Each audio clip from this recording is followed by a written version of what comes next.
Get down with the proper perspective. So much controversy and a lot of deception. You don't know who's coming through with the light and reflection, and whose mouth is mumbling trick knowledge deceptive. Shabazz, break it down with the proper perspective. What's going on, everybody? How y'all doing? This is your brother Shabazz. Hopefully you can hear me. I'm getting a little message saying the mic is muted, but I'm seeing all my green arrows, so shouldn't mute it. So if you can't hear me, let me know. I might have to do a little double check on the phone. Let me see what's going on with these settings and whatnot. And while I am waiting, I might as well play some background music so instead of having dead silence. And we're gonna see what's going on in a hot second. As long as you can hear me, we good to go. And let's see. Let me see if it's playing on the phone. Yes, it is. Let's see. Okay. So we are live, ladies and gentlemen. The mic is hot. The takes, we coming in hot. No, we ain't really coming in hot tonight. I'm too tired to be coming in hot. We are gonna have a conversation. I hope that I am joined, but I ain't gonna say no names because if they don't come, then I feel like I'm embarrassed of myself. But we're gonna have a conversation about Black History Month in particular. And what I mean is sort of like a meta conversation. I'm not gonna, well, the primary goal is not to be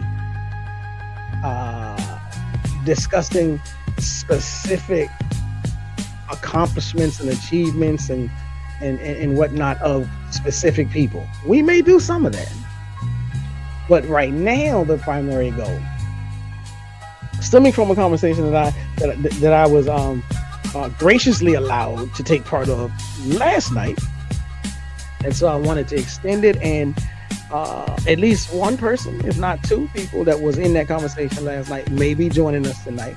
Now I have the link in the chat. So if you're watching, and if you wanna jump on, and be in the video, you want to be on screen, the link is posted at the top of the screen, so that you can hit that, and then that I will get the notice that you're backstage, and then I'll pull you in. Otherwise, if you're just watching, that's cool. Thank you very much for showing up. If you're gonna be conversing amongst the folk in the chat room, that's cool too. Keep it up, keep it calm, keep it respectful. These topics, these issues can bring out the heat. Peace, cuz. Peace. Dr. Dennis Assault Winkler is in the building. Peace, cuz. Like I said, if you do want to join, the link is in the chat. And if you can't find it, let me know and I'll drop it again. But what I'm gonna do something slightly a little different tonight. I don't usually speak off the cuff. I usually go deep and set up my whole I create a lesson plan like I was still back in the classroom and script out my notes. I did a little bit of that. I've been tired. I've been battling some stuff, so I ain't getting anything all synced up. But I got some stuff to say. And so that's what we're going to be dealing with a little bit tonight.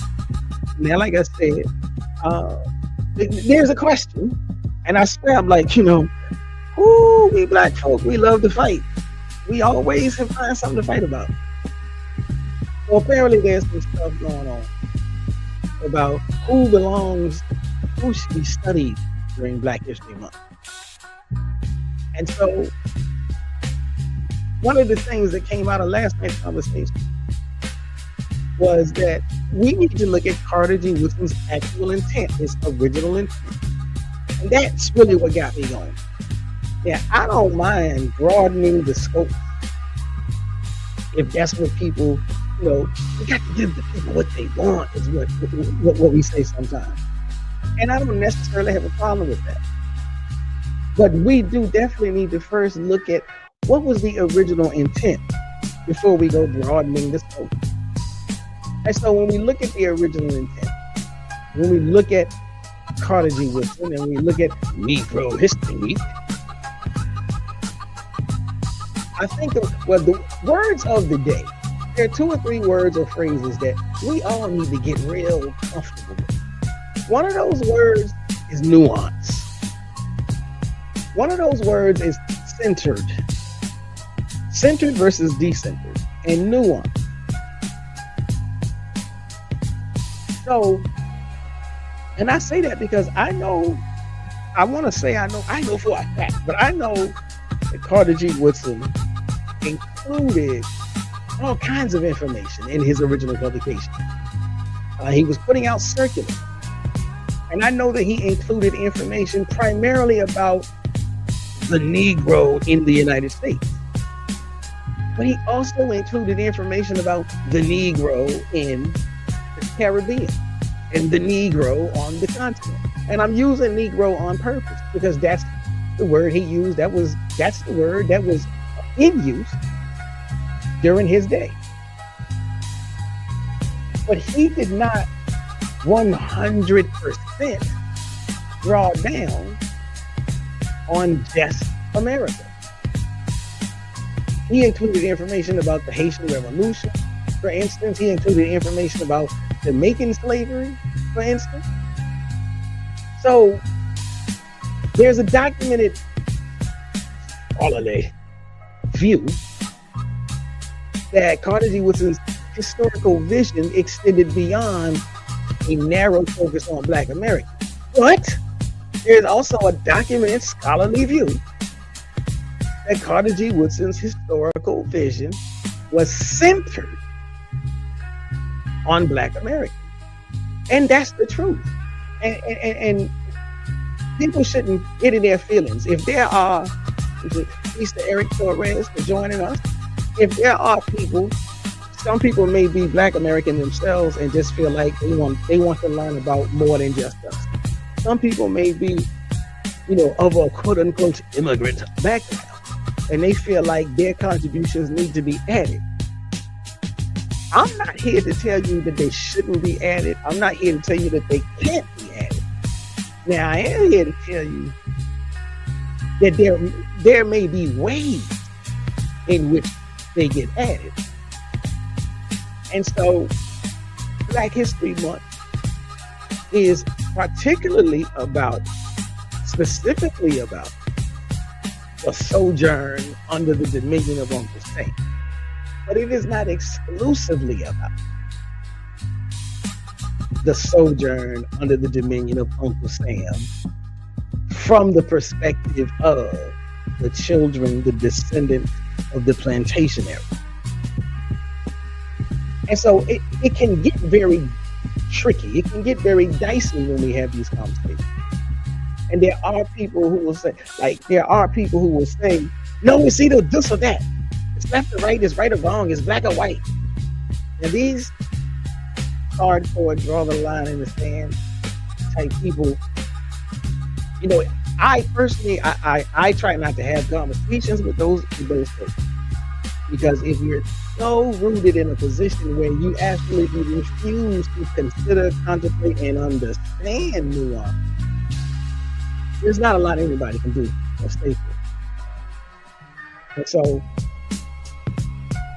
that's okay. So that's my opening, my first, position. Yeah, when we look at Woodson's scholarship, his scholarly reach, again, his central institutional focus was the history of African Americans. Nobody should be confused about this. His actual scholarly project also, however, engaged broader diasporic themes. Let me give you an analogy, and maybe not an analogy. Let me give you an example. Now, I don't know what kind of newspapers you read. I tend to read the Final Call, or I take opportunities to read the Final Call. One of the reasons I've always been impressed with the Final Call is they give the reader a specific snapshot of what's going on in Black America. But they have specific pages, columns, section that lets you know what's going on in the Caribbean, what lets you know some of the things going on the continent. But they are clearly an African American focused publication. And so again, that's what I'm getting at. Now, my cousin said it's not either or, it's both and I like that. Ethos spirituality tells you it's too much either or going on in whatever religion that you practice. In reality, it's both and. But that's the nuance that people have to begin to cozy up to. And so Woodson, so what I'll say is Woodson was one of the first historians to publish a professional journal. And it was indeed. It was called the Journal of Negro History. This journal regularly included articles on the Atlantic and the Caribbean slave trade and related topics beyond just the U.S. context. Now, you might say, well, what does that got to do with Black History Month? Well, we're talking about the father of Black History Month, and we're talking about what he was intending to do. And so, at almost every opportunity, when he put pen to paper, and when he published something that was circumspect, that was full spectrum. Now, that doesn't mean it was 50-50. It was still 80 to 90% African American, Black American, U.S. situation. But he knew that Black people had to be aware of some of the things going on outside the borders, because A, just to be mindful, but B, because some of the things that go on beyond the borders that are impacting our brothers and sisters across the planet are also directly impacting us. So he did have a slant towards beyond the U.S. And when you look at the books that he wrote, when you look at the journals that he established, he didn't write just one book. I know a lot of us were saying, miseducation of the Negro, miseducation of the Negro. He wrote other books. Miseducation of the Negro is, by all means, it's the standard. It's his opus, you might say. But even in that text, there are statements, there are phrases, there are sections where he is demonstrating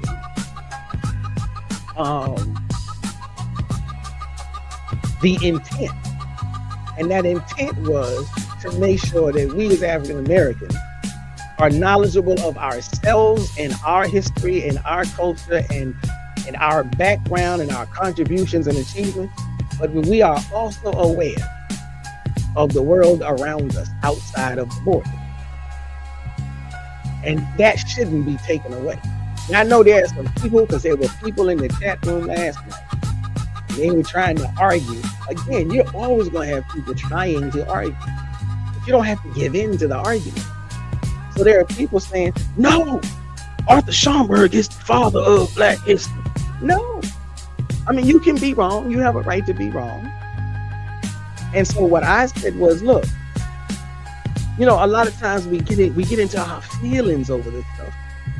But the idea is, everybody wants a title. It's just like in hip hop. Well, who's the rap god?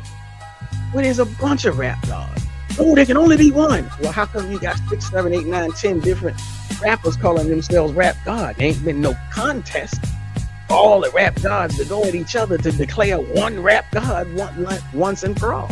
You can have more than one title. You can have more than one person holding a title. What? That's hip hop. Now we talk about Black History Month, Negro History Week. We're talking about the person that started it. Beyond a shadow of a doubt, he who starts it gets the throne. That doesn't mean that other people haven't come along and deserve some kind of title and recognition. I respect Arthur Schomburg for what he did. Arthur Schomburg was an archivist. You could call him a master archivist. But that doesn't mean Woodson is not the father. Woodson would still be the father. Now, if you're getting your feelings over you're not taking my side. I don't know what to say to you. I don't know what to say to you. Because it's not about taking sides. It's about understanding nuance.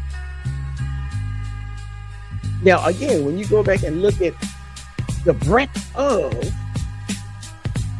work that Carter G. Woodson put down, he wrote textbooks. He wrote a series of textbooks for like elementary school, middle school, and high school. In each of those books, and this goes to his original intent, he wrote The Negro in Our History. He began it with the history of Africa. He didn't start in the U.S. So that there's the implication right there, that for him, the story of a people who are of African descent wouldn't necessarily include information that connects them back to Africa. So Black History Month, in honor of his intent, should include some information about Africa. Now that don't mean you reverse it and now 95% of what you're learning is about Africa and you're learning nothing about what you're doing over here. Anybody making that argument is preposterous. Now anybody who is afraid of that's what's going to happen, okay, anything can happen if you are under the impression that you don't have to stay on top of your business. It's like voting.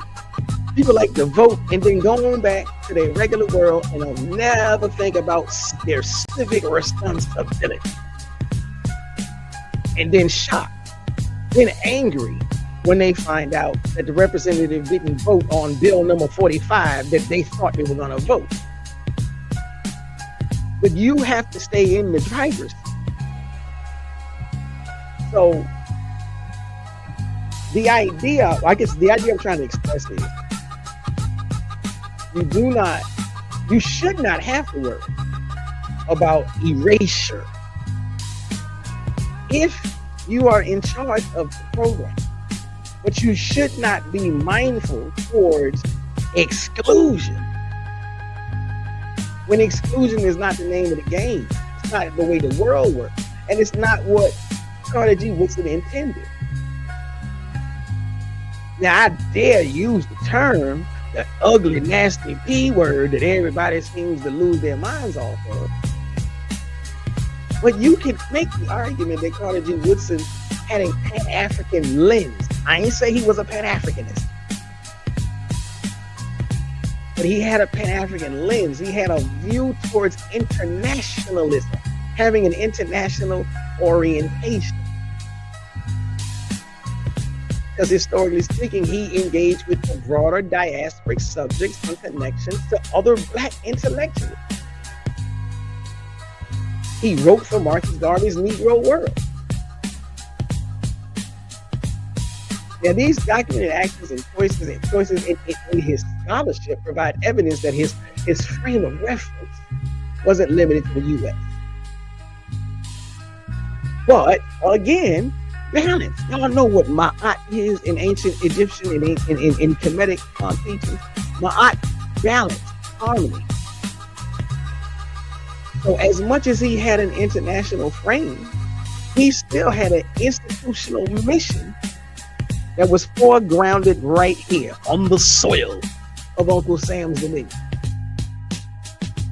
It should not be that difficult for us to hold space for both without losing ground at all. Peace Controller 828, what's good? What's good, Unc? Shout out again to Eric Torres. I forgot, I need to put the names on the screen for peace to Dr. Dennis Oscar Winkler. And Eric Torres and Troller 828 was good. I'm hanging in there. How you doing? So I got this comment somewhere up in here. At least I thought I did. Maybe I don't. So if I don't, then I'm gonna go ahead with this little presentation. So now again, then you can have an argument about interpretation of fact and explicit advocacy. I'm not necessarily saying, let me say it this way. Now, Woodson explicitly wrote about the need for a non-biased, inclusive global history in his statements about Negro History Week. So that's a clear documented imperative. Now, what that means, again, he included information about the Haitian Revolution. He included information about Jamaican slavery, Caribbean history into his publication because they had a meaningful impact. They held significant weight, at least on the minds, if not also on the politics of Black America. So, again, there's documented evidence that Woodson spoke and wrote about the need for history to be inclusive and free from bias, which logically encompasses global histories of Black people. That doesn't mean that he was trying to, he wanted to, or anybody should do anything to erase or decenter or uproot the Black American during Black History Month. I just want to try to make that clear. And so one of the things I was going to do, I wanted to talk about, so how, like, for instance, how do schools handle and manage this? Now, I can't speak definitively about the here and now in 2026. I retired from school. I retired from teaching. So this is like my third year out. So, anything could have changed in those 3 years. But when I was, what I'm trying to say is when I was teaching, and obviously Black History Month came up. And so the question would be, well, do we include non-Americans in Black History Month? And so here's the better. Are we teaching Black Americans as an isolated minority group, or as part of a global African diaspora shaped by Atlantic modernity, shaped by international world affairs? Now, I say that Woodson clearly leaned toward this. Not this non-Americans out business. Non-Americans front and center, and whatever is going on in the diaspora that has an impact on us needs to be considered, taught, understood. So, let me see what else is going on. Let me turn this music down because I'm not too sure.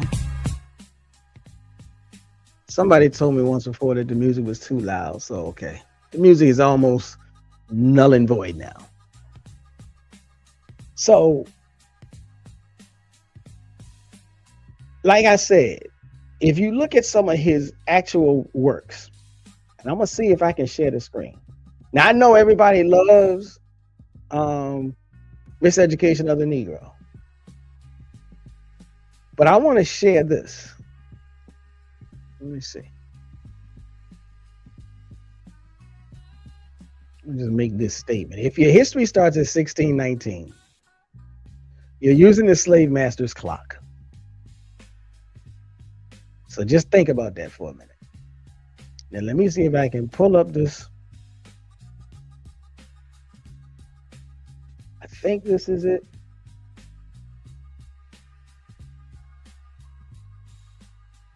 No, that don't look like it.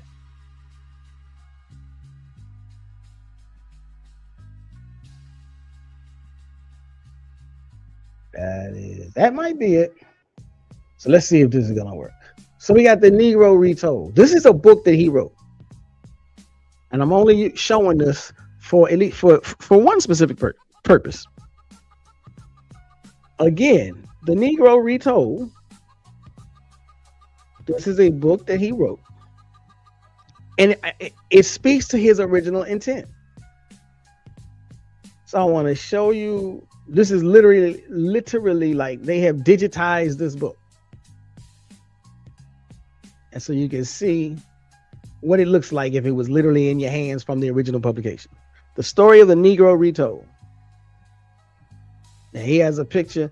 I submit to you that this is a picture of an African in Africa. But you know, we can go toe to toe or whatever. But it is called Africa Awakens, the story of the Negro retold. And the first image in the book is a picture of an African saying Africa Awakens. Why am I saying this? Because the word Negro is being attached to Africa. And I say that, maybe I need to come back to the big screen. That didn't work. I say that specifically because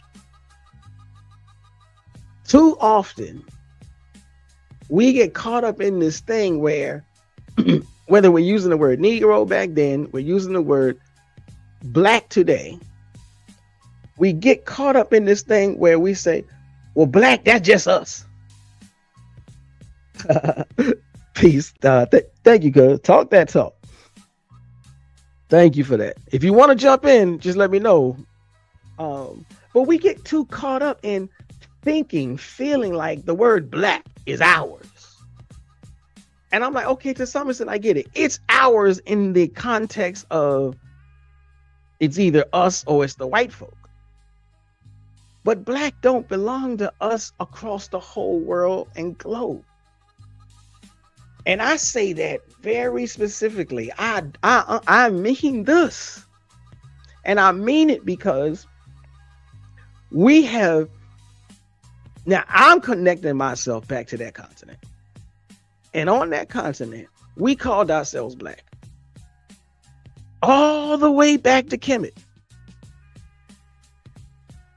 The word Kemet itself meant black.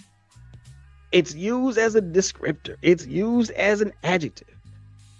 And that mess that they want, it's talking about the soil. It ain't talking about the soil. It was talking about the people. But even if it was talking about the soil, it's talking about what color of the soil? Black soil. And you go do the research and you find out that they even used it to describe the humans of the civilization. That's why I say it's not just about the soil. But more importantly, that's what's up. I got you. More importantly, we've been calling ourselves black since Kemet. We called ourselves black in Ethiopia. Ethiopia means black-faced, burnt-faced. We called ourselves black in the Sudan. Now, you may play with, well, who created the word? Well, who accepted the word? We created the word in Kemet. Ethiopia was given by the Greeks. Sudan was given by the Arabs. And now you're going to get into another whole thing as to whether or not the Arabs were black or white or pale or tan or whatnot. But that's for another day. My point is, we've always called ourselves black in some time or another during certain historical periods. So we don't have an exclusive ownership of the word black. We don't have an exclusive ownership of the word Negro. We didn't have it during Carter G. Woodson's time. So when Carter G. Woodson says Negro, he doesn't have to automatically only mean the American Negro. He would say the American Negro if that's what he meant. Other times he says Negro, other times he says African. But again, what I wanted to show you in his work, and this speaks to, okay, again, the idea is original intent. Original intent. So what did he intend? Well, when he put his books together, he liked to start off with chapter 1. Chapter 1 was about Africans transplanted. He didn't start off with 1619. He didn't start off, well, when we got off the boats, we became a new people. And yeah, that's a shot. So he started off with the origins of the Negro. And so I wanted to show this as published intent. And he says, the story of the Negro retold, chapter 1, Africans transplanted, the Negro in Africa. So again, if you say, well, Negro and black, that's our word. Well, not according to Carter G. Woodson, because he's saying that the Negro is in Africa. And he calls this section Africans transplanted, and he starts off captives in war. The large majority of Negroes first brought to America had been taken as prisoners of war and then disposed of to slave traders along the west coast of Africa. This importation of Africans into the Western Hemisphere resulted from the commercial expansion, which was then revolutionizing the world. America had been accidentally discovered by Columbus in 1492 when he was trying to find a new trade route. But again, the idea is he is putting our origins in Africa. That's what Carter G. Woodson's intent was. Study yourself. Study yourself here in America, but don't forget to study your origins because you came from Africa.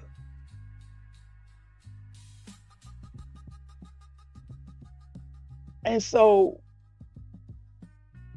again, my point is, if we're looking at original intent, there's no way that the original intent is not locked, stock, and barrel with a global view.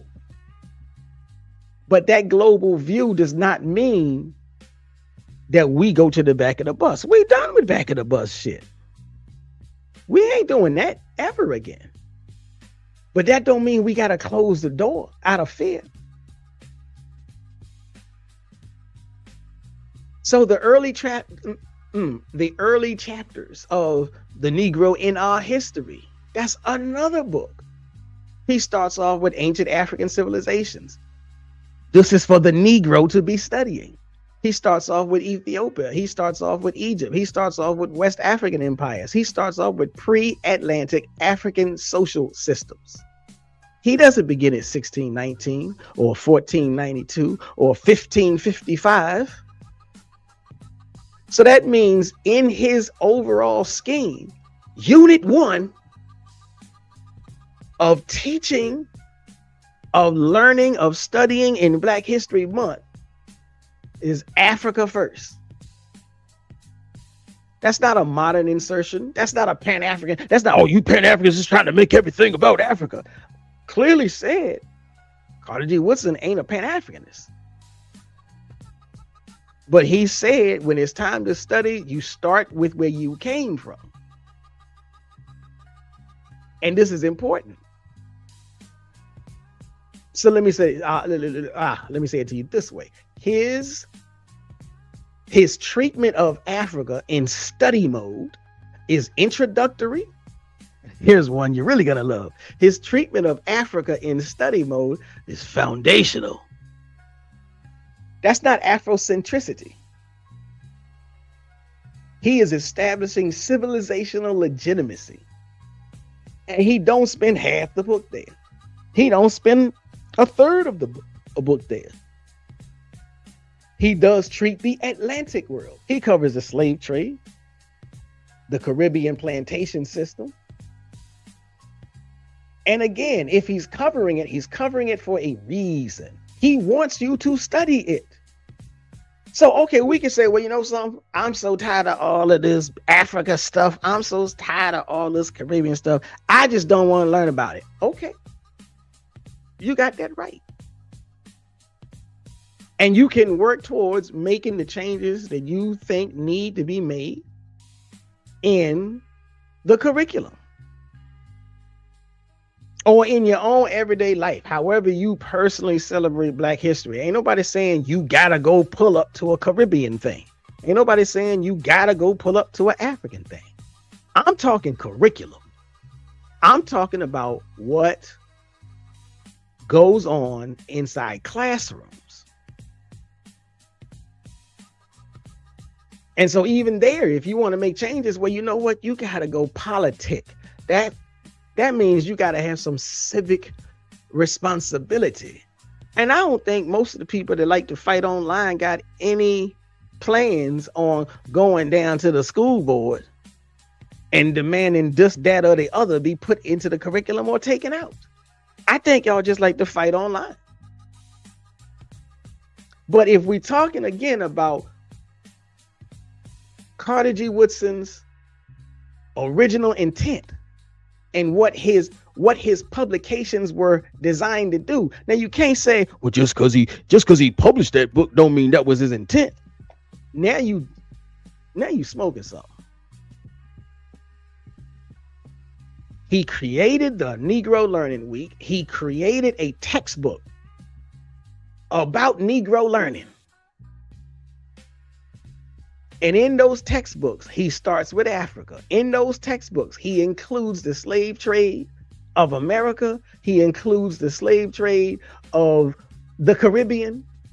He includes Haiti and the Haitian Revolution. He includes things that happened with the Afro-Latinos in Latin America.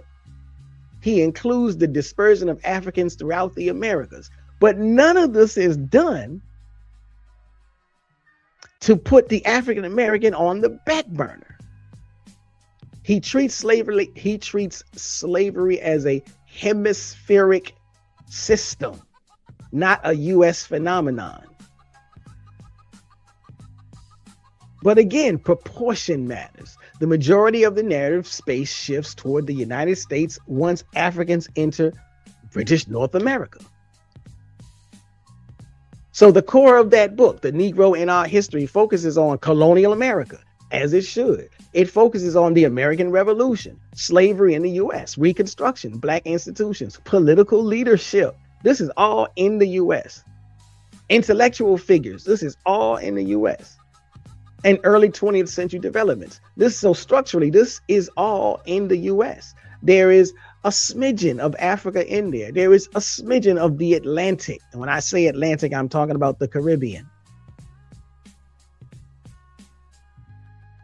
That's how he built his textbooks. Now, his textbook specifically, why did he do a textbook? Why is it important to consider the textbook? Well, what else you gonna learn in the school during Negro Learning Week?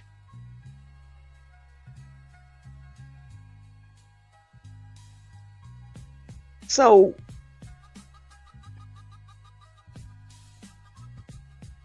let me say it this way. So does his textbook align with, I don't know where all these phone calls is coming from. His textbooks align with what a curriculum would look like, what Black History Month should look like all across America. His textbooks were designed to give you a blueprint. Okay, add to the stage. Let me make sure I'm doing this right.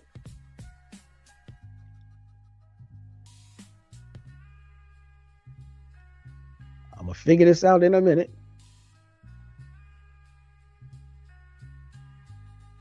Okay, stop sharing.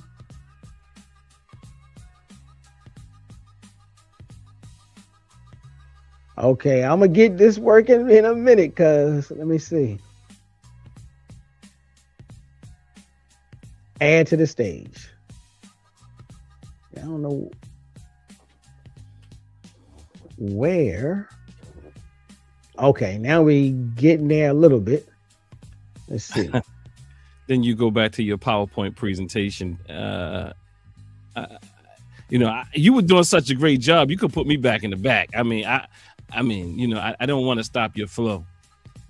I mean, it's up to you. I want you here. So Okay, well, I think you just have to hit the it gives you options for presentations. Yeah. Okay, there we go. Another one. Yeah. And let me see. And see if I can pull that screen back up again. Okay, so there we go. I just can't get it no bigger. There might be an option for us to be smaller. New layout, manage layouts. No, not manage.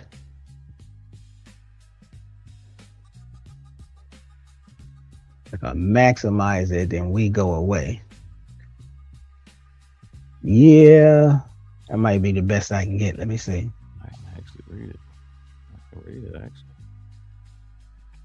Okay, that's a little bit better. I wonder if you just did something.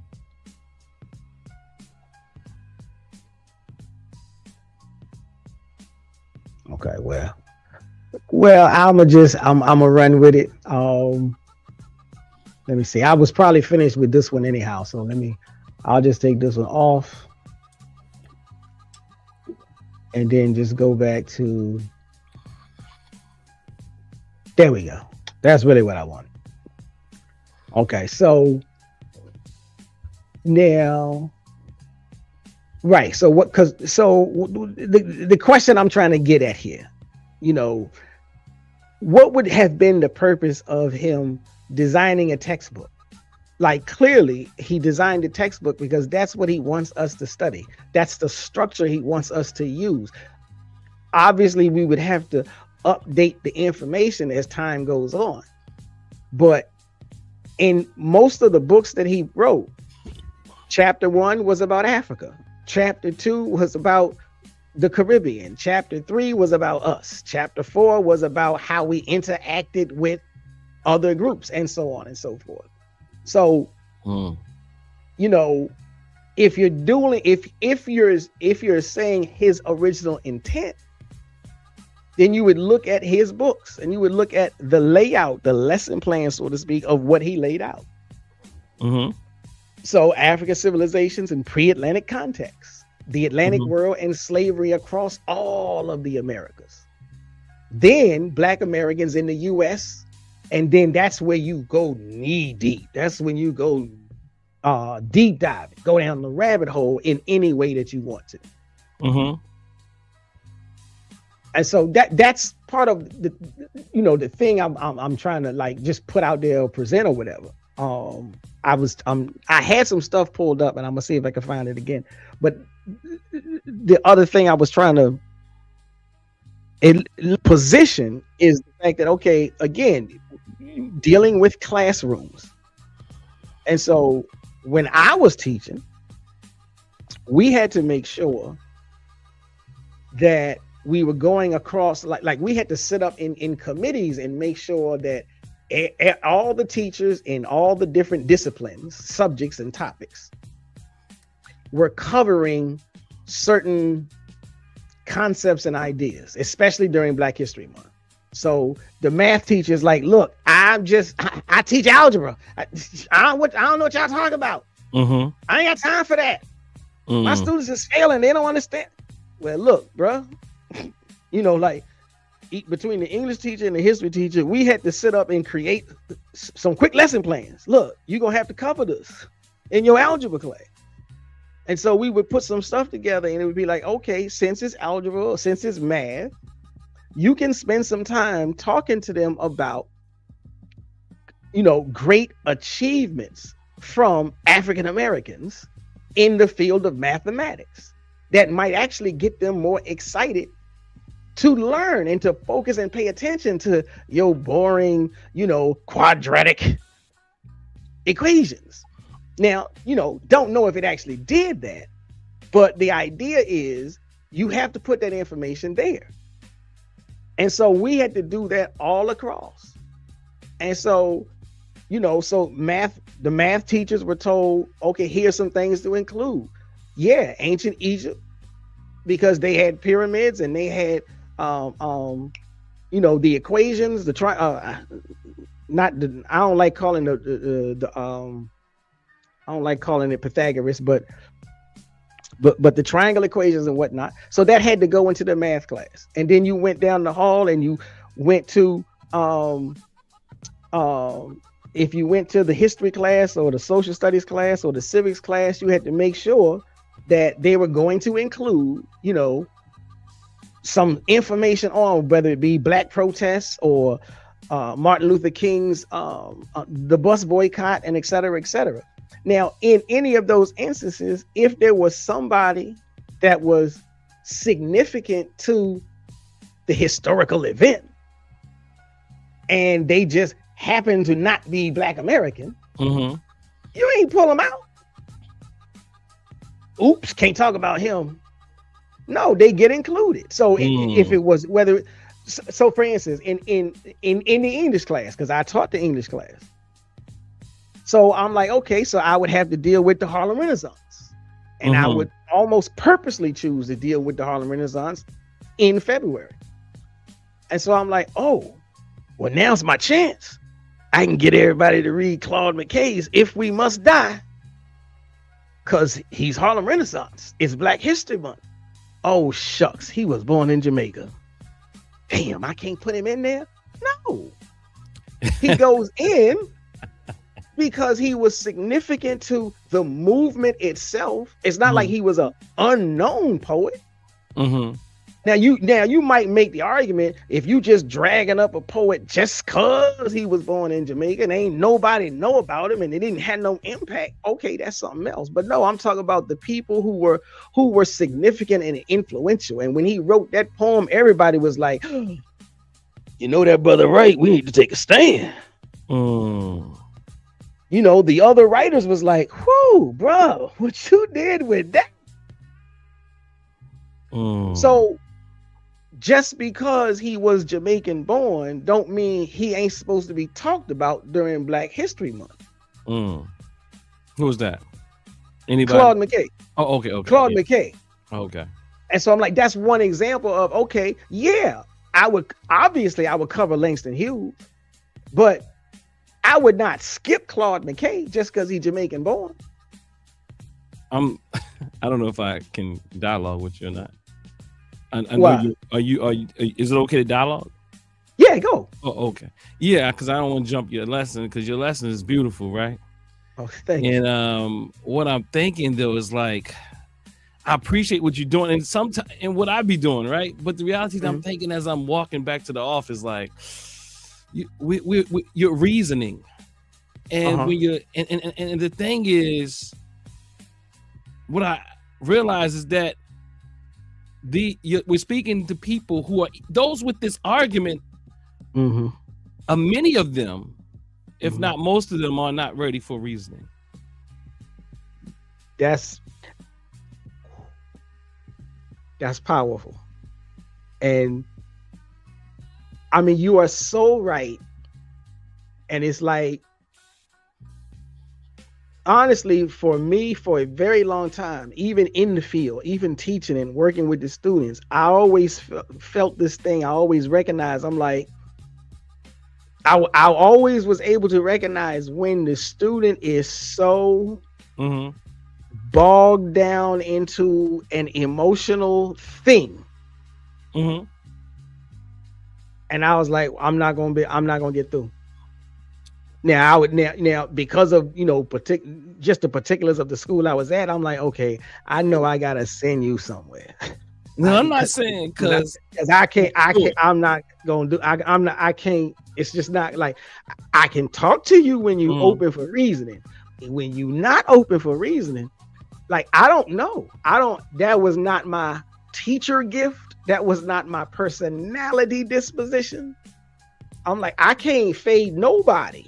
But I think you're doing an excellent job in reasoning, and I think that even when I was on Dr. Myatt's show, which I think I heard you earlier say somewhat prompted some discussion you had in the chat prompted this. Yeah. I was reasoning as well. Because even the logic around why Black History Month or Negro History Week was created, and the very notion that Carter G. Woodson is not even looking at this from a celebratory type of lens, but more of a healing and, let's say, political lens. In fact, it says with the hopes that Black History Month would not even be, there won't be a need for the very thing. This is a part of the reasoning that, but we're here fighting about, we're here fighting about who should be included. But I think there's a deeper level of of what's going on psychologically. There's a very defensiveness that's going on. I'm saying it, trying to defend something that is not under attack. I literally, like, it's to some degree. I'm not saying it's not one person or this person. That's not a. How many Caribbean people do you think are going around saying we want to take over Black History Month? How many African people do you think are saying, let's take over, we want to take over Black History Month, we're going to usurp it.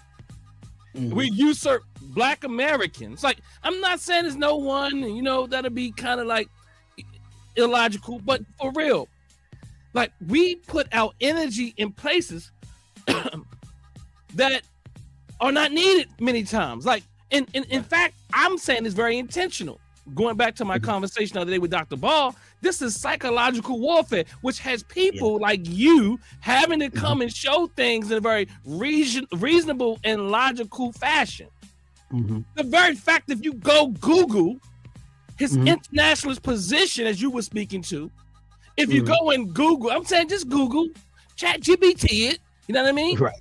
Do whatever you do and ask the appropriate questions, and then go and follow the source. Go and follow the source and see. You said something the other day when you called in, or before you called it, and I forgot what they call them. What they call them? The what were they? Brochures or something that kind of the circulars. The circulars. That also, and I want to just be clear. I don't know if you took the step forward to say that these circulars included. These circulars were used for, first of all, Negro History Week lesson plans in schools and churches and all these places, but they were inclusive of our international brothers and sisters. Exactly. So that in of itself is evidence that it was always looked at from an internationalist perspective, as you used earlier. Right. But I'm gonna stop there. No, right, you're right. And I had said, I opened up and I was like, we sure know how to fight. Yeah. It's like when there is nothing going on, we figure out, man, it's gotta be somebody to fight. There's gotta be a way for us to have some beef. We're not to fight each other. So, yeah, exactly. That's what I mean. Like, we don't never want to turn our eyes toward the oppressor. But, you know, and I had said that, you know, the circulars, the first volumes of his publications, the textbooks, like everything that I don't want to say everything, almost everything that he put together, from an inclusive perspective. Whether, you know, because some people feel the way they feel about the word Pan-African, I ain't even, you know, and I'm not making the argument that he created a Pan-African publication. I'm saying he simply included, just like, and I said earlier, the final call. You pick up the final call. Now, is you really going to be like, for the people that's into this little argument thing, you telling me you going to feel a way if you pull up to the brother on the corner and you give him his like $2 for the final call, and you start reading through the pages, they got a story in here about Jamaica. I want my money back. Is that because that's what you sound like? And then they will probably deny that they're going to that level. But the reality is what they do well is double talk and move the goalpost. Because they begin to realize how ignorant they sound. But they do that to save face. But in all actuality, they don't change their inner thoughts or their ideas of what they're trying to protect. but they will do things to save face. And save face requires a sleight of hands and some lies and acting like you were saying something that you weren't saying. Exactly. But then you, so look, can I read this real quick? Yeah, go ahead. I put a post out today because I was looking around and, you know, I even looked for the Africans. I looked for all the Africans saying all this thing, but most of the videos came up that was more the Africans that were saying, oh, we want to take, like, we need to be involved in Black History Month. I'm not saying there's not none there, but we act like there's a plethora in it's more, quote unquote, these hashtag groups that are saying that they're trying and actually jumping off of that, whatever that guy who got the award the other day, what's his name, Shabuzi or something? Shabuzi. I don't know who Shabuzi is. All I know is Shabuzi that was bait. That was content for them. And and honestly, I didn't look at Shabuzi. I don't know if he responded again, but what I can say is if one could literally look at what he said from several angles. Right.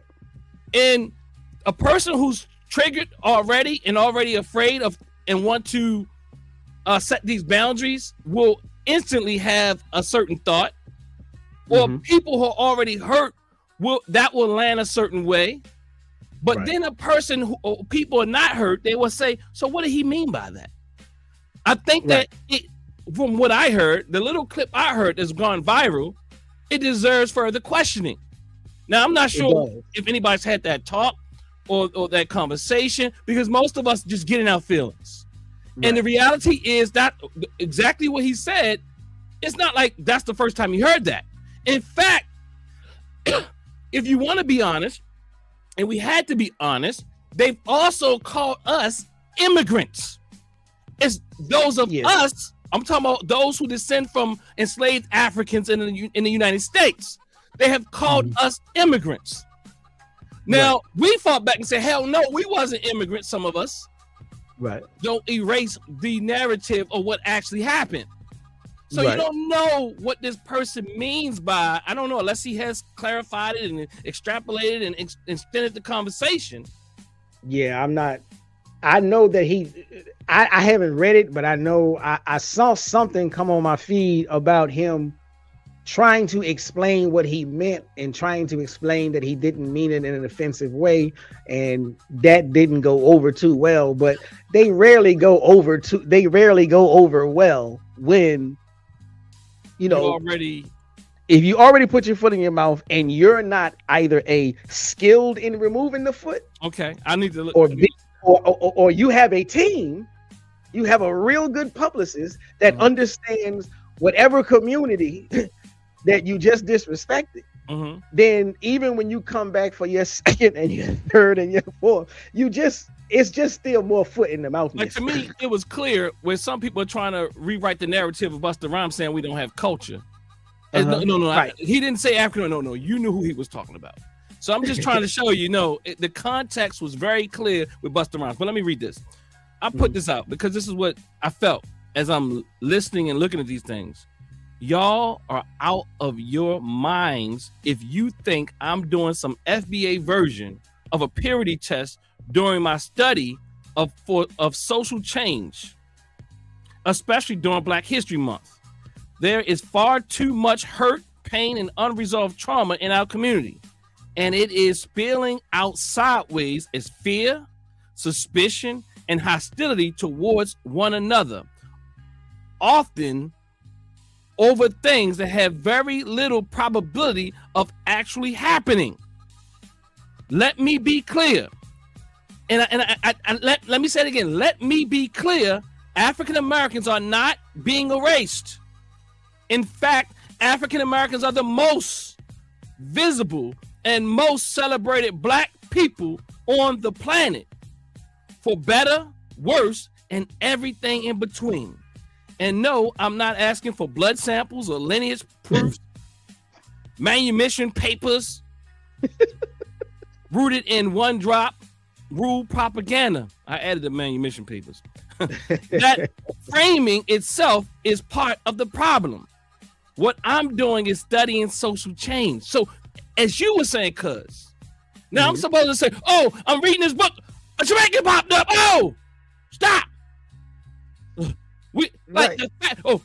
I'm just saying during Black History Month, we should not be lifting these people up. So what are we talking about a narrow linear?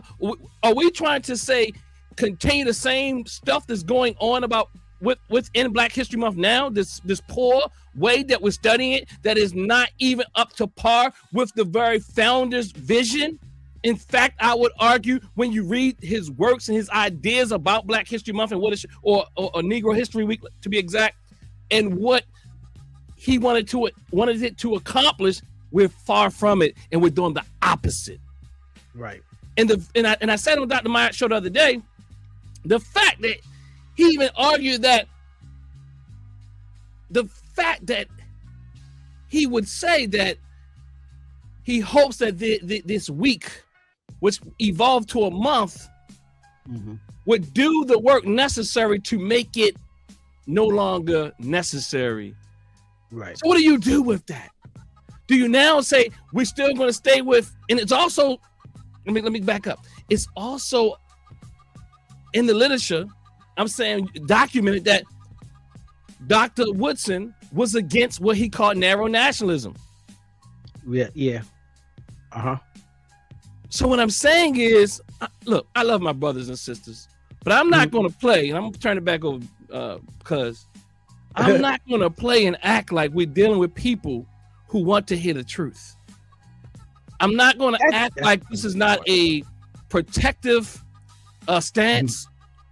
I'm not going to act like this is not delusional. And let me just finish this up. What I'm doing is studying social change, identity formation, and community dynamics with honesty, not reenacting racial mythology or feeding fear-based narratives. So again, I agree with you, cuz Black people, wherever they are, including America, United States, to be more clear, it is essential that we learn about ourselves. But it is problematic when you have to go to so many levels to say, oh, no one else is included. That is poor study, and it is not in alignment with what Carter G. Woodson put out, and I think you articulated that well. Thank you. Now I'm going to try to pull up. Well, let me read this. I may not pull it up because I don't want the screen to go crazy. But let me see. Let me read this. Where did it go? So in another work, same work, The Story of the Negro Retold, chapter 11, and it's entitled "The Negro Becomes an International Factor in the Caribbean." And he starts off a world power. He says, since the rise of the United States as a world power, especially as the result of the acquisition of foreign territory during the Spanish-American War, the Negro in the United States has ceased to be merely a national figure. The Negro could not have been localized in this country thereafter, even if he had desired so to be. Now again, this back then, 19 what? What is that out of? But this is out of The Story of the Negro Retold. It's his, and it's his book. It's not somebody else's book. What's the date? Publication. Let me see. I'll look it up if you need me to while you do what you do. Okay, yeah, because I don't have it. I'll look it up on my screen.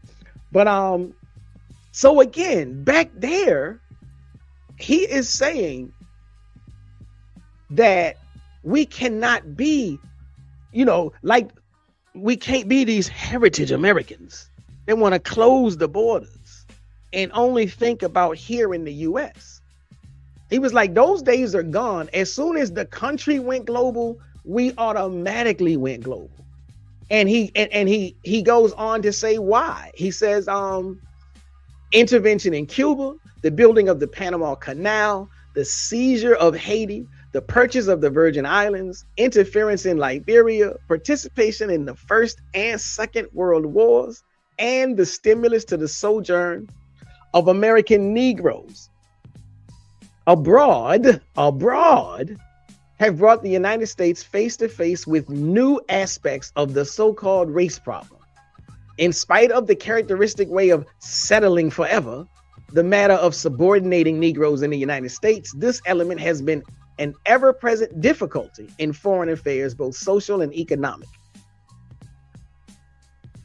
And so again, his intent, these are his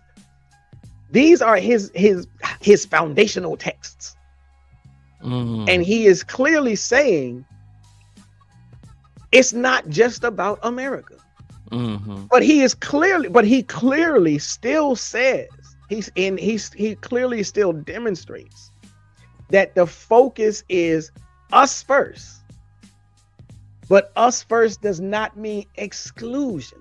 And that's the only thing I'm trying to say. Because like, yeah, in last night's show with Dr. Mott, and it was really the people in the chat that were, and yeah, they were doing the bot thing, they were doing the FBA thing, and etc. But it's what they were doing, what is it? All or nothing, the zero-sum game. And it's like, no, if you start adding a Caribbean, then we're gonna lose it all. And it's just not, that ain't even how it works, first of all. Second of all, we've been adding Caribbeans since day one. We've been adding Kwame Ture. We've been adding Nkrumah, and so on and so forth. But they've never taken center stage. They're not riding at the front. They are off to the side. They're ride-alongs. Yeah, I've heard a lot of, to me, honestly, some inconsistency in these arguments, even last night, to be honest. Where at some points they'll say that these people aren't even to be celebrated, or it's at least up for discussion. To me, it's not up for discussion. I mean, like, why? What you mean to tell me even Caribbean figures who come to America? and that's really what I mean. Like, or Africans who came to America, I have to now do the peerage test or even think about whether or not their contributions to, as a Black person in America, can and deserves or should be discussed. Right? Yeah, it's like, even if I say, okay, I'll give you space and grace, I'm like, okay, I understand you are so hyper vigilant about protecting the Black American lesson plan. Okay. But you do know that the Black American, some of the stuff that we got because we interacted with the others, with the rest. And it doesn't make any, like, if you want to have this gate, then okay, I'm not saying study some political movement in Tanzania, when that political movement, while may have been important in Tanzania, had no impact over here. You would be right to say, well, why are we talking about this in Black History Month? But that's not what anybody is doing. The non-Black American elements that get talked about or discussed or studied, etc., in Black History Month. I'm not gatekeeping none of it, because I had to go. I'm not gatekeeping. Like, I think all things are up for discussion, but I think you can, I'm not limiting anything. People can read some damn white history if they want to, and it's going to be connected to Black history during Black History Month. But what I'm saying is, Black History Month, it is essential to understand it is about us. And it is about our liberation. It is about these type of things. So sometimes you got to read other things, because it wasn't about, again, from Woodson's framework, is a mere celebration. It was about furthering us. Right. But it's also about, and I think that we should keep it centered about what we've done to relearn or re-educate or combat that miseducation. Right. And I think that's a part that also gets forgotten or misconstrued, because the general public is more concerned with the celebration part of it. You know, and the conversations that they were having in the chat was more like, you know, it was like, you know, well, if we start bringing up these other, like, we don't got a parade, you know, and that's what they start talking about. We don't have a parade, but they do. That's not even what this is about. But who doesn't have a parade? Okay. I'm just saying, like, I've seen that. I said that sounds like hurt. It is, and that's when I'm like, you tell me. Once that surfaces, I can't do, like I said, I've had the students, I've had the minors, young adults, I've had the old people, and, you know, in their primes and whatnot. Once that arises, I'm like, we got a counseling office down the street, down the hall. I can't. There's no interaction here. I can't do this. They also said they got African History Week and African Heritage Month and Caribbean Heritage Month. I never heard of it. So the reality is I've never heard of it. So I mean, like, they probably even know about it. Like, it's like they got a month for everything in America. So like exactly. All you have to do is, I think people just create them. Go ahead. No, exactly, they do. And I'm like, now, and I had never heard of it, and I did Google it, and I'm like, oh, they do. They actually do. Okay. Now, to me, I'm like, oh, that's cool.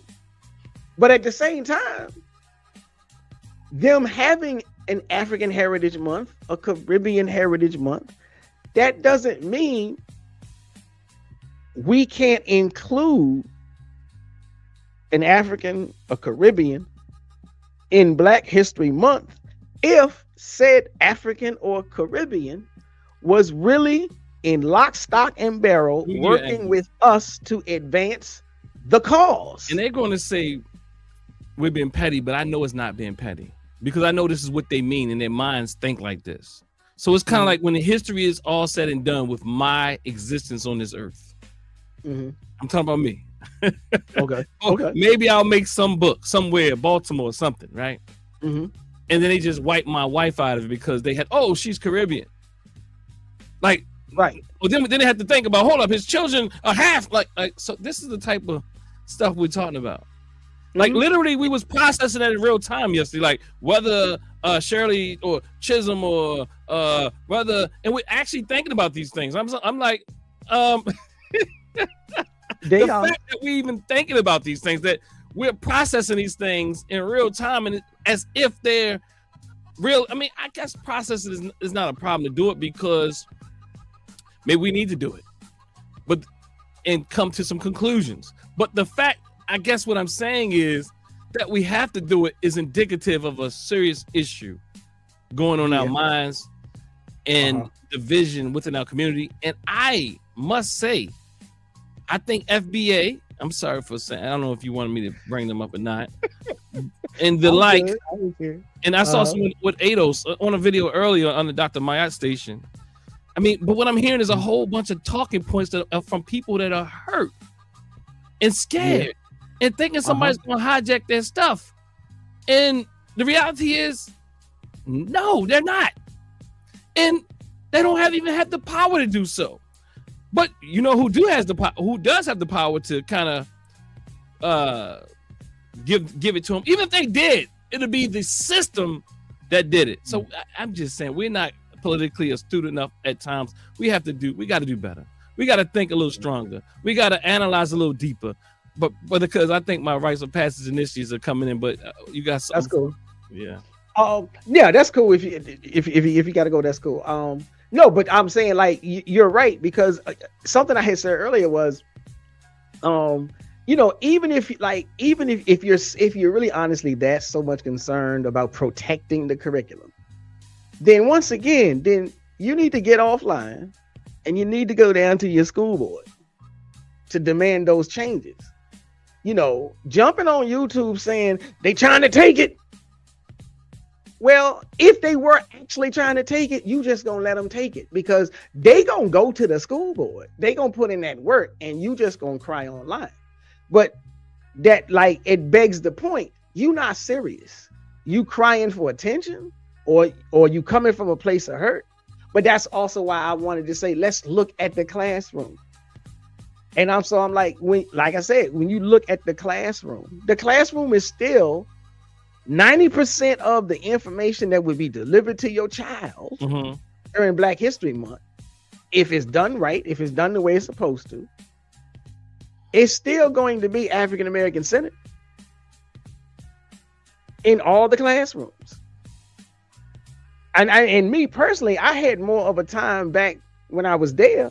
I had more of a time trying to ensure that the white teachers was going to actually pick up the lesson curriculum that we put together. Because they'll just act like, oh, I forgot. Oh, we were supposed to do that this week. I ain't had no problems like that with the Black ones, even if the Black teacher wasn't Black American. So,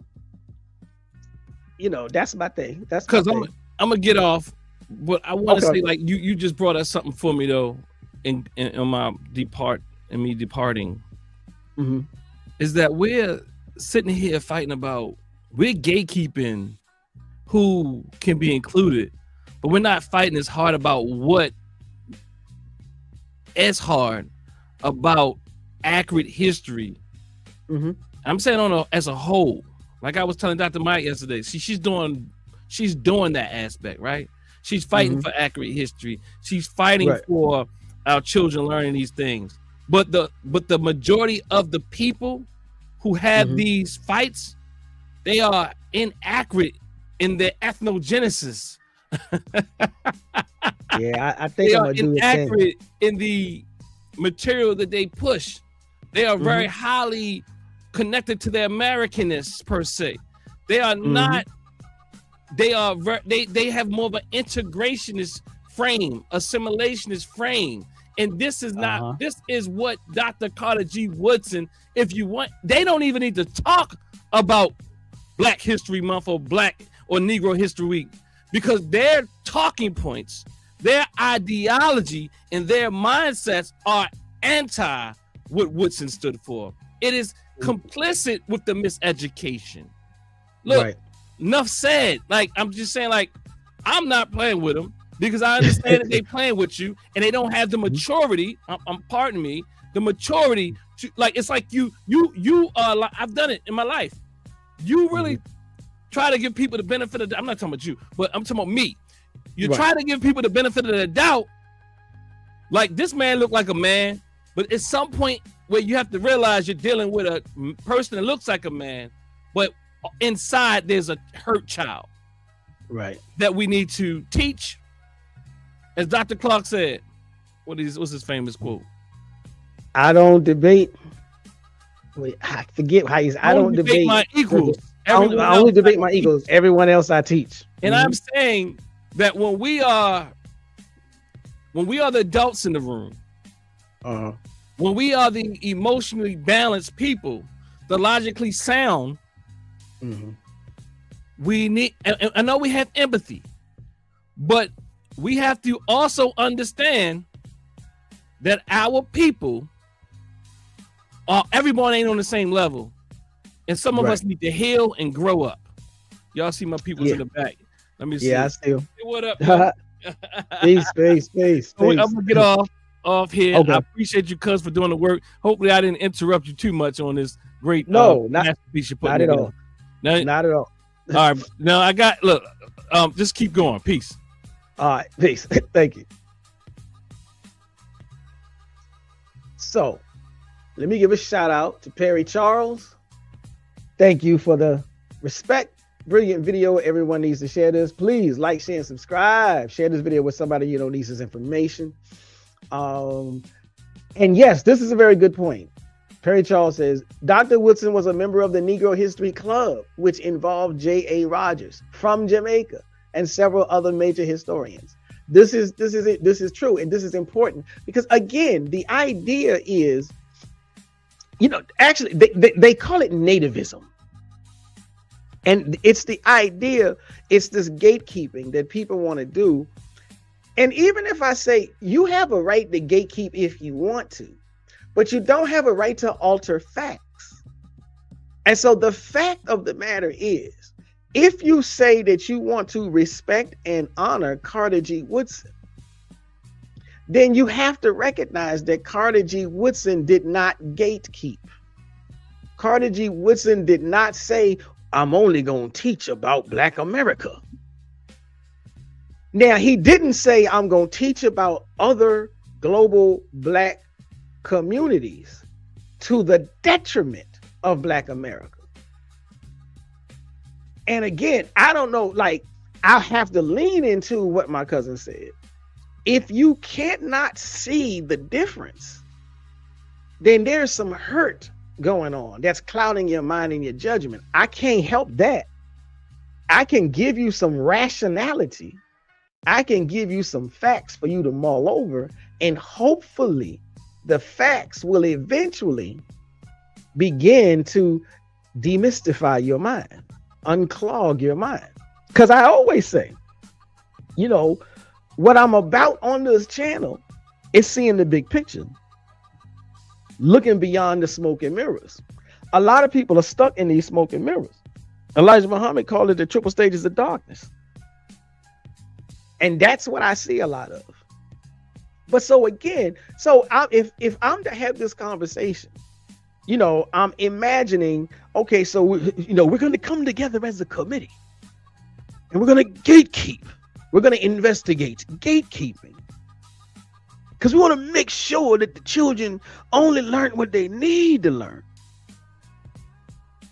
And so I'm like, okay, so when you step inside, so when you step inside the math class, now this is the type of information that should be provided all year round, but clearly we ain't got there yet. We ain't got there because nobody wants to march in mass down to their school boards and say, here's what we want all year round. But that's another conversation. Right now we got control. We got a window of control with February. So in a math class, students should learn about Benjamin Banneker, Katherine Johnson, David Blackwell, Edward Cox, Euphemia Lofton Haynes. She was the first Black woman to get a PhD in math. All of these people are African Americans. But that doesn't mean you don't talk about Kemet. Because Kemet is a foundation of mathematics for the world. Geometry in ancient Egyptian land measurements, post-Nile flooding boundary recalculations, the Rhine mathematical papyrus, all of this is Black people's mathematical genius. And if you don't get a chance to learn it all year round, you should at least be introduced to it during February, during Black History Month, during Negro Learning Week. And that is the argument that Carter G. Woodson made. He didn't have to say, I'm a Pan-Africanist. He just said, our children need to know we come from Africa. Our children need to know that we come from Black civilizations that were masters at mathematics. And so that's what I'm saying. You can be, no matter how much you scream, don't add them. You're screaming into the wind.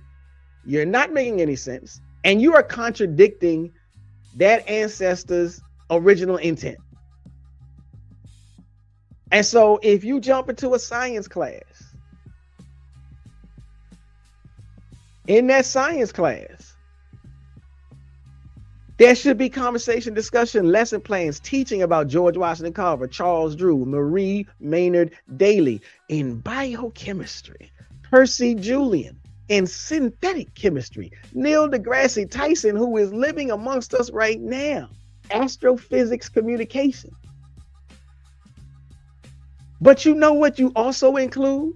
The fact that West African iron smelting was a science that was years ahead of the rest of the world. Europe had nothing on that. You include Caribbean medical pioneers who literally influenced the US medical system.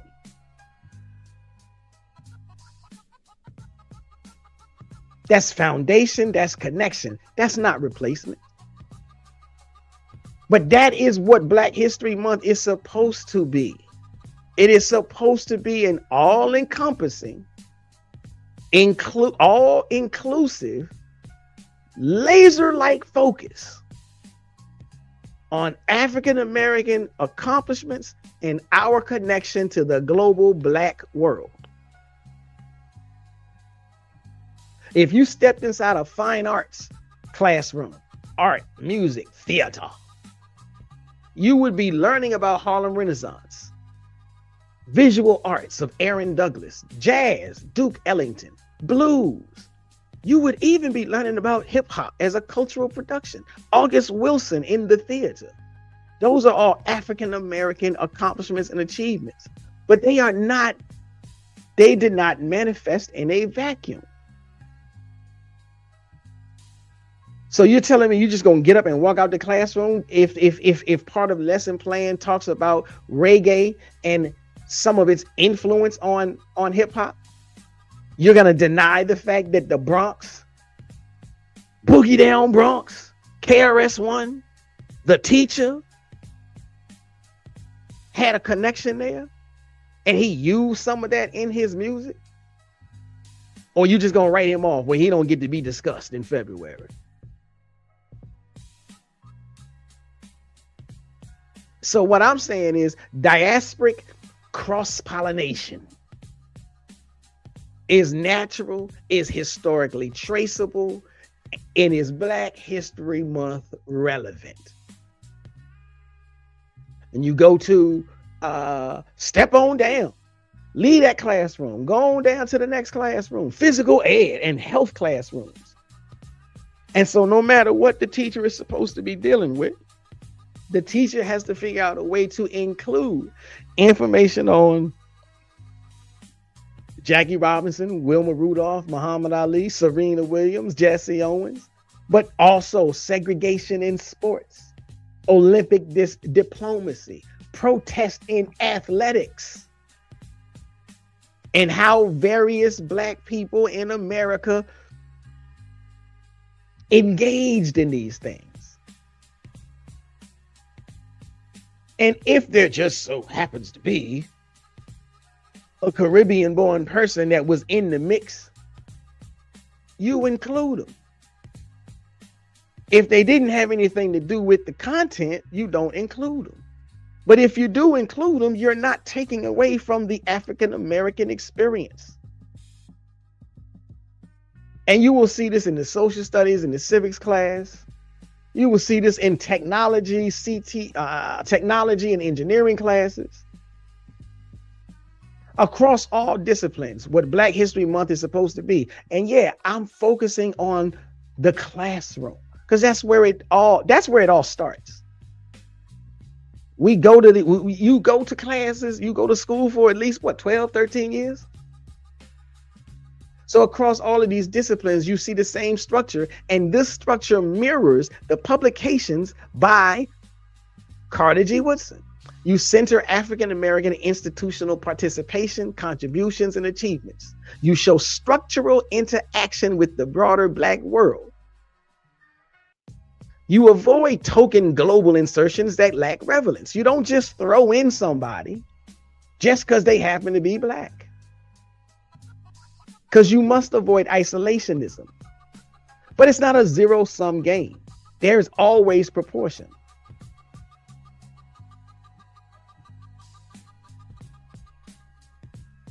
Now, if someone says, "Oh, you just taking the FBA side, you trying to gatekeep." No. In a high school setting, every discipline centers African American contributions relevant to that field, while acknowledging diasporic influences only when historically connected and relevant to that field. That's not exclusion. That's coherence to the curriculum.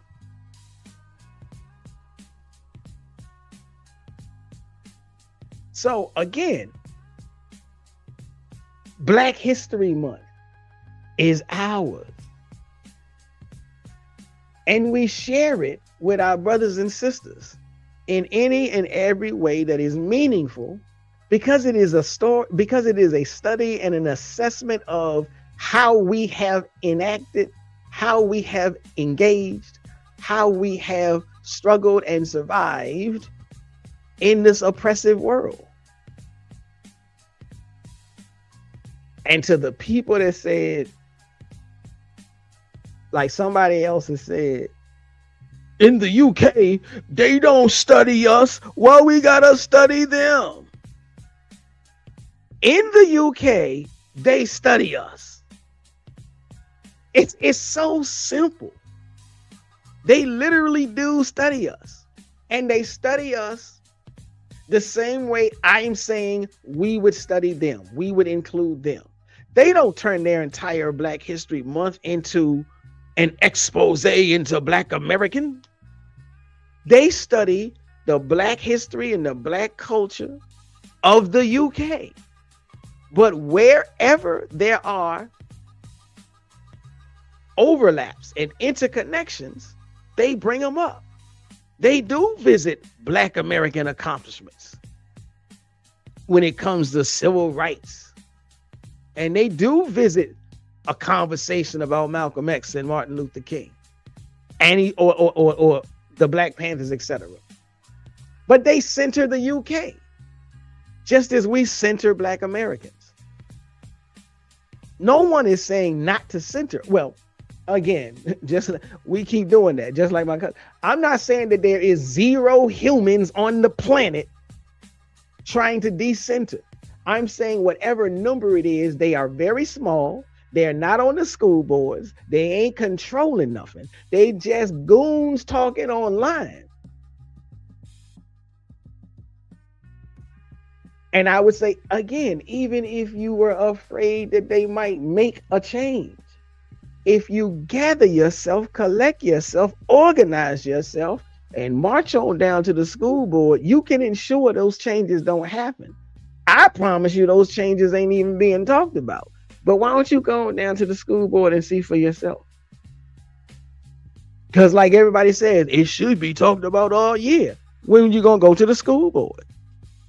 You can't just yell this stuff into the atmosphere and make it happen. You got to work for that.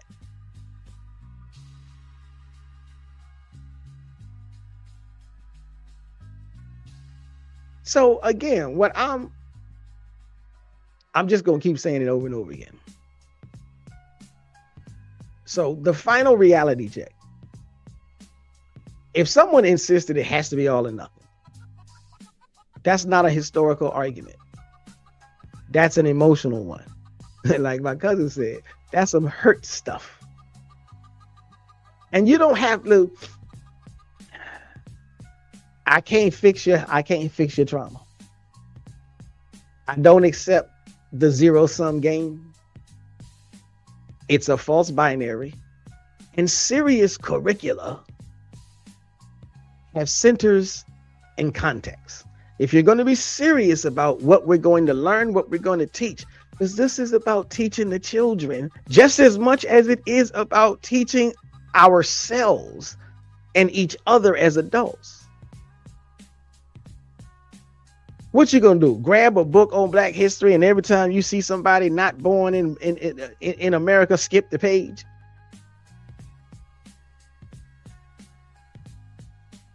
I'm not asking you to give up anything. I'm asking you to grow up intellectually.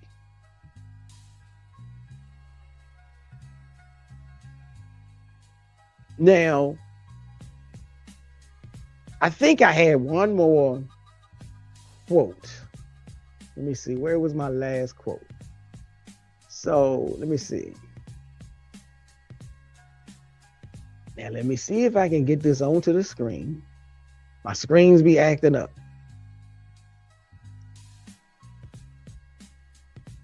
Let me see. Stop sharing. Add the screen again.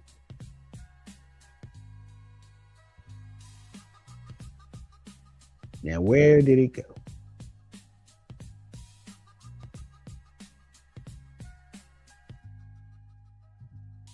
It's not that one. Let's see if it's that one. I don't think it's that one either. No, that's not it.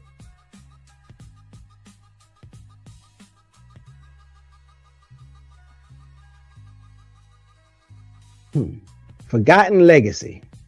I'm gonna get this. I'm gonna fix this. So I'm trying to pull up a text called Forgotten Legacy.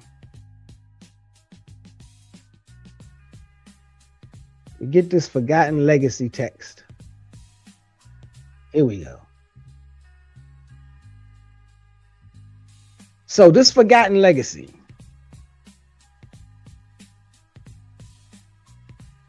Now this is not literally by Carter G. Woodson. This is another writer who is assessing Carter G. Woodson. And in his assessment,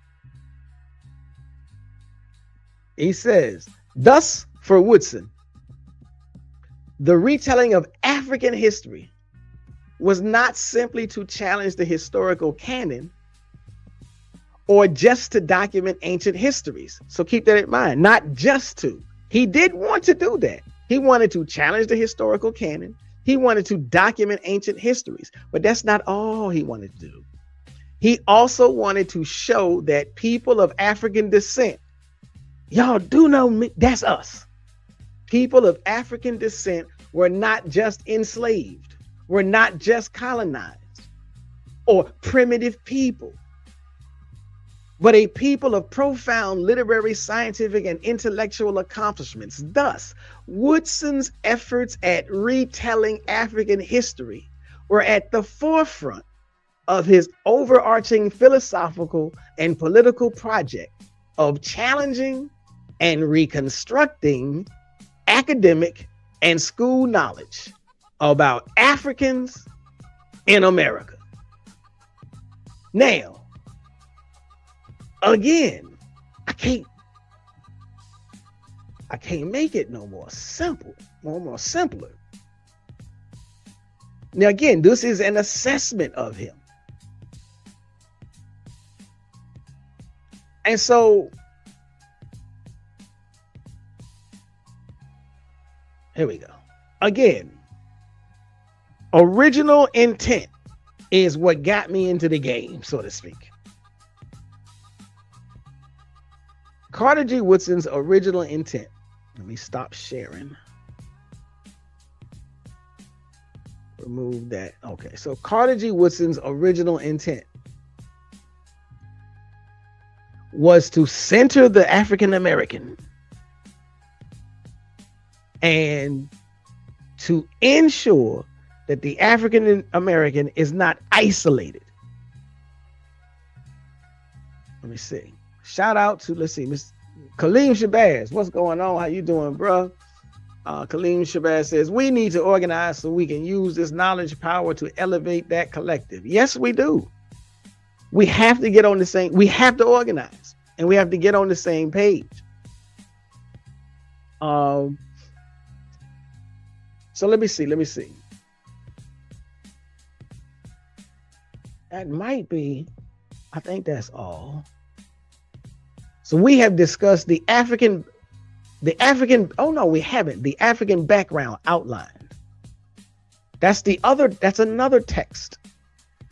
The Handbook for the Study of the Negro. But once again, even in that text, in a text about the study of the Negro, and let's see, what I'm gonna do, just for further proof and evidence, let me share this screen one last time.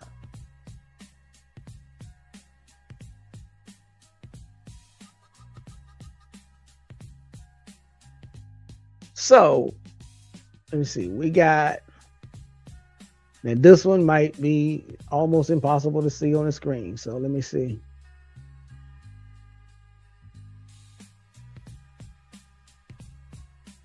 see if I can move it up some. All I really wanted to show you is in this text. It is a textbook. This man wrote textbooks to coincide with his original intent, to enunciate to the world what his intent was. And his intent was to show us our connections to the world.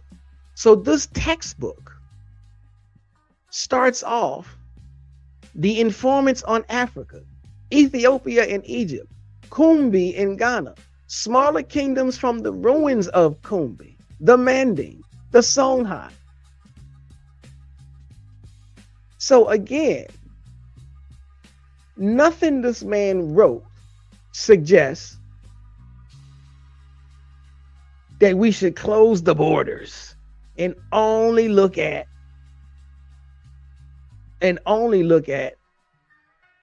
Black America. That's not what he was about at all.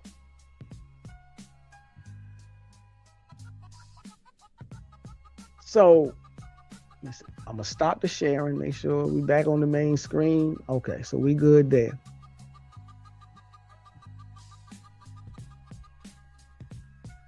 Now, again, I think I'm pretty much finished.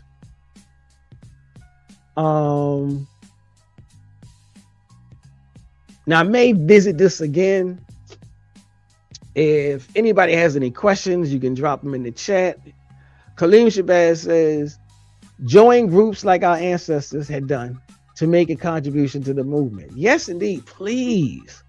It's funny to me, all of the people that got all of the smoke, and then they don't join anything. Organization is key. Organization means unity and division of labor. So shout out to Kaleem Shabazz for joining in. Like, share, and subscribe this. We need to get this information out there so we can have more fights with the gatekeeper crowd, the acronym squad, if we don't want to call them too much of. I don't mind calling their names. But I don't suffer no fools. So y'all know what I'm talking about. FBA, ADOS, Pretendians, the ABBA crowd, anything but African. So again, if you're going to have a conversation about Black History Month, if you're going to have a conversation about Carter G. Woodson, Negro History Learning Week, and so on and so forth, at least rooted in facts. Nobody is saying that the African American needs to take a back seat. We ain't. That's not even how we built. We ain't never taken a back seat. But you shouldn't automatically think adding somebody from Jamaica who was demonstrably connected and associated and worked with us for the betterment of us and all Black people around the world means that we taking a back seat. It just don't work like that.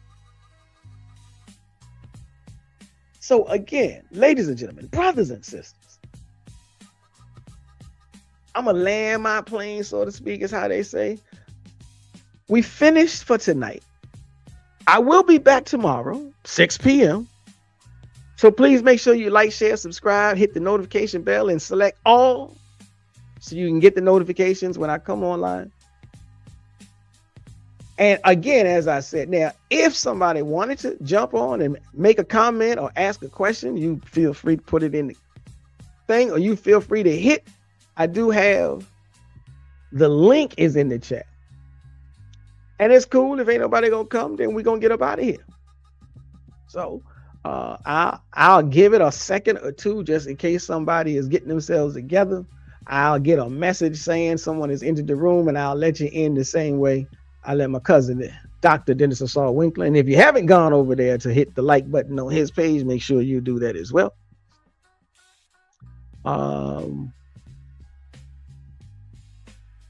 So this your brother Shabazz. This is the proper perspective, where we look beyond smoke and mirrors and put puzzle pieces together to see the big picture. Hotep to the Pan-African Black world. And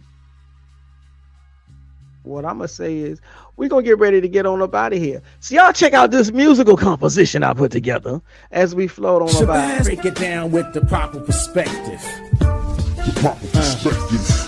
So much controversy. Shabazz, break it down with the proper perspective. So much controversy and a lot of deception. You don't know who's coming through with the light and reflection, and whose mouth is mumbling, trick knowledge deceptive. Shabazz, break it down with the proper perspective. So Peace.